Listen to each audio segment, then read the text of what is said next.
Hello, traders. FX Pip Collector here. Today is Tuesday, March 25th, and this is my analysis for the pound US dollar. If you haven't done so already, definitely do check out my free Discord channel, link down here in the corner at the end of the video. Also, don't forget to take a look at my website, fxpipcollector.com, to gain access to all these benefits listed below and more.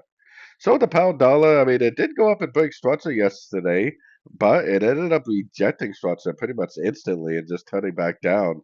I've been saying for a few days now that I think this 161.8, 178.6 is the more likely target for this move down. Now, we are going to possibly get a break of structure on the daily time frame to the downside. Now, the question is this really just another small ABC crescent within an uptrend, which I think that it is because I think we're in a wave three? Or is this going to stretch out into a much bigger, drawn out correction like this before it continues the uptrend? I don't really have any way of knowing. I assume that this is more likely an ABC correction because we're in a wave three and it's just going to keep on trending up, but we'll have to keep an eye out for both possibilities for sure. So going down to the 1 hour time frame, I still suspect that this is an A, and because this is one up, three down, one up, I still think this is a B, just a higher highway B.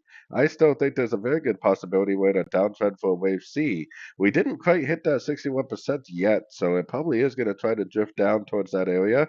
But if you do get that good solid break of structure that holds, like a nice impulsive move up, nice break of structure that holds above structure, not a rejection of structure like what happened over here, then I definitely at that point would start taking it as a long, and I definitely would at that point start looking for longs again because the trend is likely going to continue up on the much higher time frames. So anyways, don't forget to like and subscribe, and as always, thank you for watching and happy trading.